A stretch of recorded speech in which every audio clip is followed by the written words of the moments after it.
Yo, what's going on YouTube? This is your boy D Wayne bringing you yet another YouTube video at this time.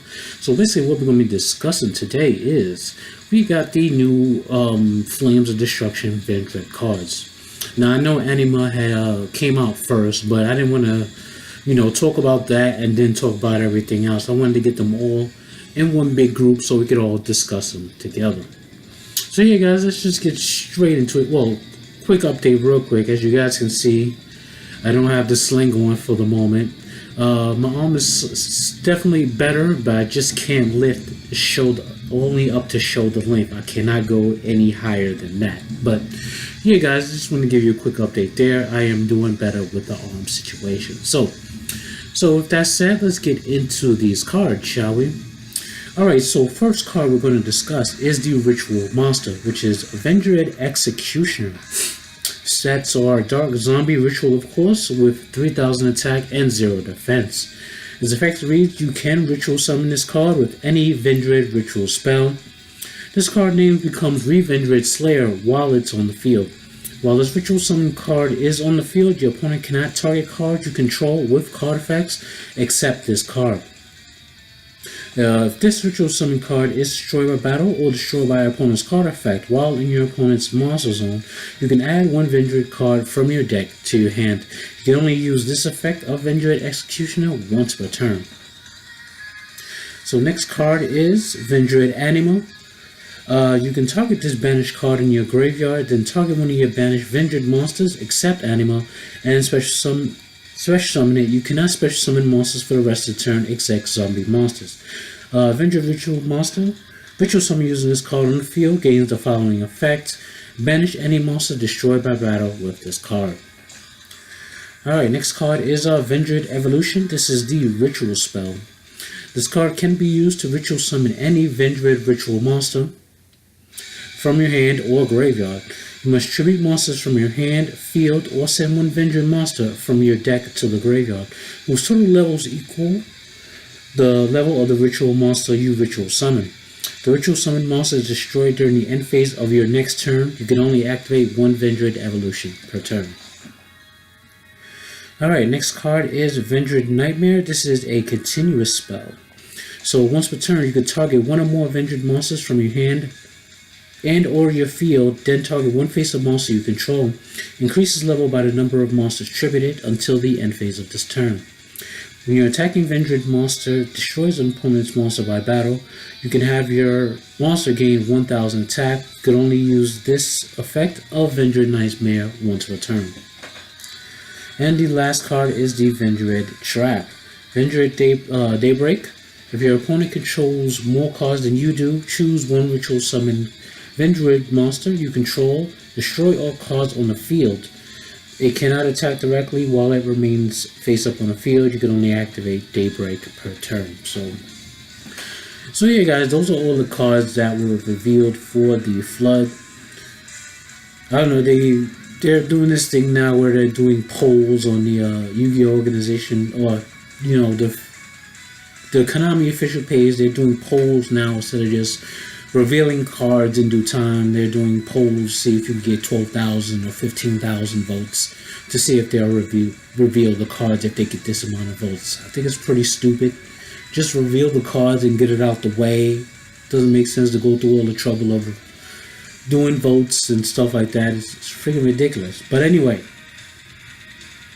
going back up and dissecting cards as I always do. I just read the cards out and then I just go ahead and dissect the cards as always. So let's start off dissecting Ritual Vendread Executioner. So ritual summoning this card with any ritual spell, which is good. Now that we have two, we have more ways to get to ritual summoning this card, which is really good. Finally, this card name becomes Vendread Slayer while it's on the field.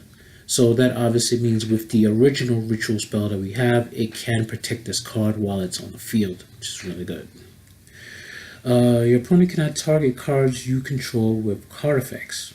So it's not like not being able to target is that much of a big deal, but they took it a step further in that it can protect all of your other cards, that includes your spell and traps as well, from being targeted by card effects, that's pretty solid though. What else? If this card is destroyed by battle or destroyed your opponent's card effect while its owner's monster zone. A bunch of extra stuff they put on that. You can add just to search a vendread card, which obviously vendread knights should have done in the first place. So I'm assuming Konami saw that finally and decided to, honestly, it should have been another spell that did this, but they tacked this on to a monster effect and added a bunch of extra stipulations in order to get the effect to search a card off it. So yeah, and they put a once per turn clause on it. On top of that, when Slayer, you didn't have to worry about that. Slayer's effect activated regardless. They didn't have a once per turn clause on it. But overall, it's solid, I guess. Just, overall thoughts and impression. It's a level 8 3000 target, so you can trade in with it, of course. It is easily searchable enough, so you can search it, and then if you have a trade in your hand, trade it off and draw 2 cards and stuff. So that can work in that regard as well. So artwork is probably the sickest artwork I've seen in the archetype period, next to Battle Lord and our charge of vendread charge. This definitely beats them out in terms of artwork. It looks amazing. Overall, the card itself is pretty decent. I'll definitely be trying it and playing it out. And, giving you guys deck profiles and stuff like that and replays. And you guys already know what comes after this. So, yeah. So, anyway, next card. Vendread Anima. 0 attack, 0 defense. Basically banishes itself from the graveyard to special summon a banished Vendread from your banish pile, obviously. So, basically it sets up.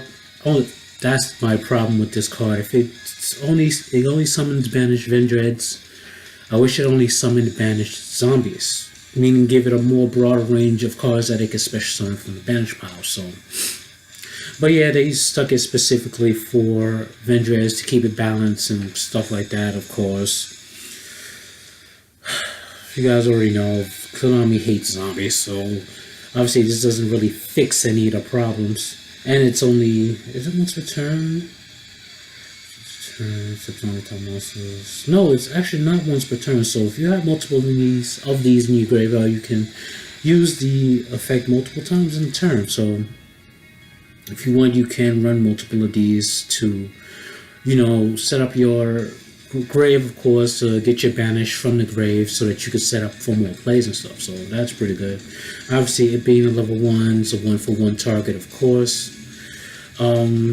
It honestly should have been a level 5 with the ability to special summon itself, because ones are like really awkward to use in a ritual summon. So you could have just made this level 5, and you could go level 5, level 3 to go into your level 8, or level 5, level 7, or level 5, level 1.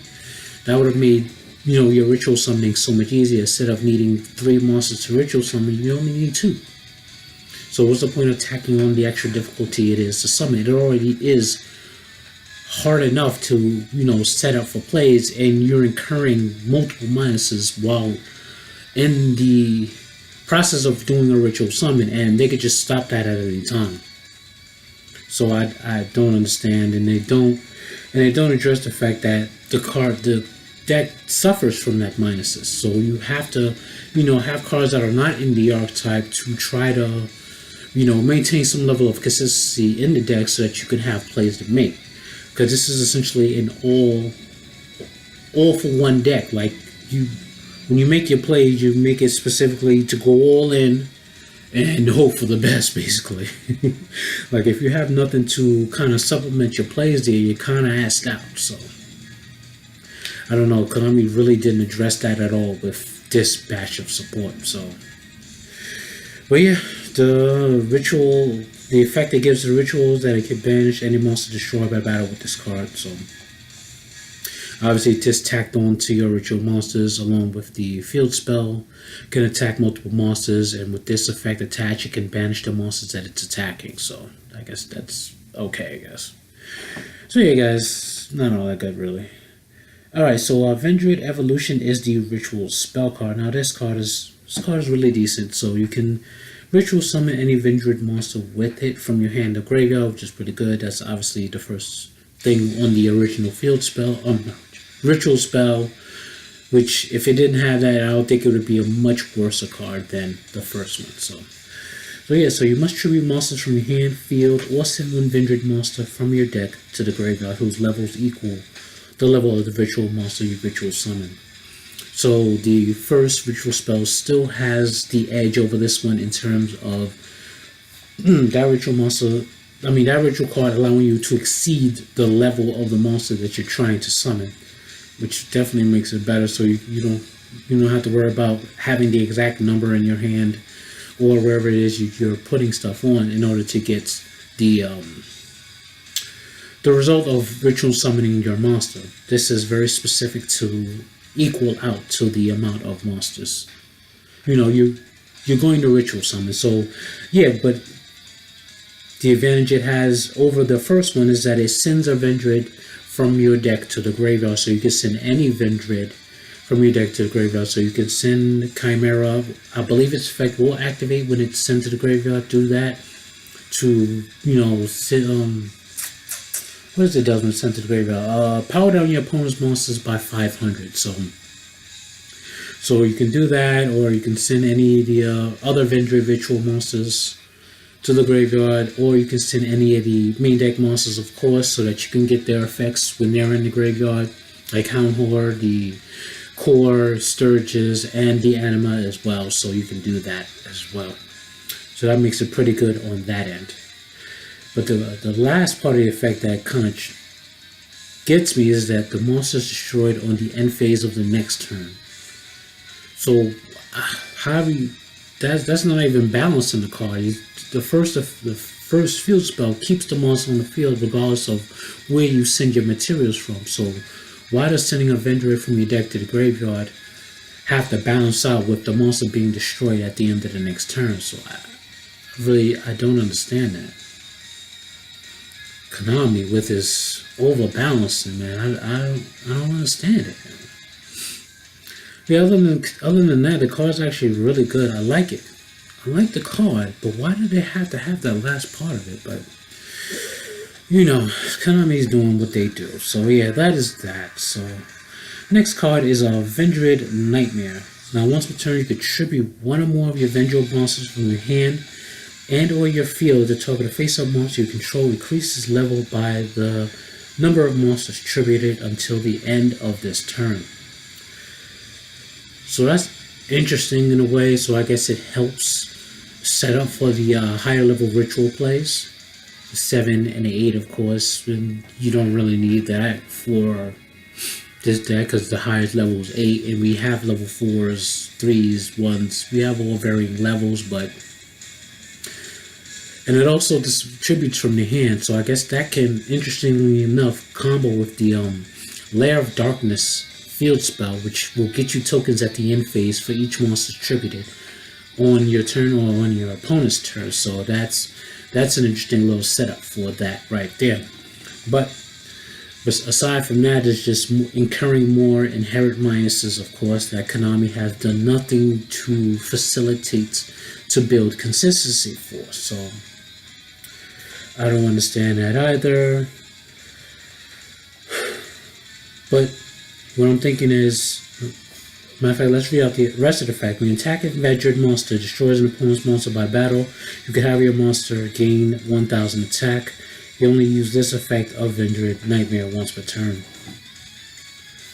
They put a once per turn clause on that because that can also combo with the vendread Knights. Because remember, when you attack a monster destroyed by battle, the vendread Knights allows you to banish a zombie to have that monster attack again. So imagine that in conjunction with that, gaining 1000 attack while still attacking your opponent's monsters.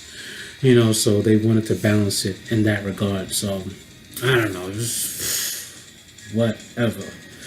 But it is pretty good though, I guess. Tributing your vendread monsters, minuses. It's not that good. I don't know, maybe one of, honestly, for testing purposes, but it's not really going to be something you play, honestly. But so yeah, that's that. Next and last card. Vendread Daybreak. When your opponent controls more cards than you do, choose one ritual summon vendread monster you control. Destroy all cards on the field except the chosen monster. It cannot attack directly while it remains face up in the field. You can only activate this once per turn. So having the opponent control more cards than you do is definitely a likely scenario with vendreads, because you give up so much hand advantage just to ritual summon a ritual card. So I would say it's practical in that regard. And being able to destroy all cards on the field is pretty good, because you're not going to have much cards on the field anyway. You know, in a normal situation, you know, you always have the niche situations where you have field advantage, so on and so forth. But normally, your opponent will have more cards than you do, depending on the deck that they're playing. So yeah, so it's not too bad being able to destroy cards on the field. Except the chosen monster, so whatever vendread ritual you have on the field, that monster will be safe from this card's effect. So unfortunately, it won't be able to attack directly, so you won't be able to get any damage off afterwards. Even if you kind of activate this effect before you summon another monster, that monster that you summon would be able to attack directly afterwards. So you can kind of work around it in that way. So yeah, guys, overall thoughts is it doesn't really. The only thing that really synergizes with everything else is really the Nightmare for its sort of synergy with the field spell, and the ritual spell, which obviously does well with everything, of course, because it's, you know, it's pretty good. Anima, just banishing the monster destroyed by battle. It's okay. It's not definitely the best effect to give to a ritual monster. What would be cool is if they give it the ability to search once per turn. That would be cool. Except they're putting it on the, you know, executioner to give it the effect to search one card, and it's only once per turn. Just giving it the ability to search once per turn, because you having it on the monster like once per battle. Like, it could be once per battle. Sort of like with Slayer's effect, where it gains 300 attack when it banishes a zombie. This could be the same type of thing. Like, once per battle, if this card destroys a monster by battle, search a vendread card. You don't have to worry about going through the purpose of summoning an entire ritual monster and then waiting for it to get destroyed by battle or card effect. And this is only by opponent's battle or card effect. So you have to wait for your opponent to do stuff once again, which I always had a problem with. Why do you always have to wait for your opponent to do stuff? But so yeah, guys, overall thoughts and impressions, it's not it's not the best form of support for it, but this is what Konami gave us, and this is what we have to deal with in terms of that. So will we get extra support outside of its initial release? I really don't know. I'm doubtful they're going to go the Burning Abyss route and giving it support outside of its initial release, but we'll see. We'll wait like 2-3 years down the road and see what Konami does with it. So yeah, guys, those are my thoughts overall. I hope you guys enjoyed. Let me know what you guys think of this support in the comments below. I always want to hear your thoughts and opinions, of course. So yeah, guys, I will leave that at that. So I'll be bringing you guys more videos in the meantime. But until then, peace, YouTube.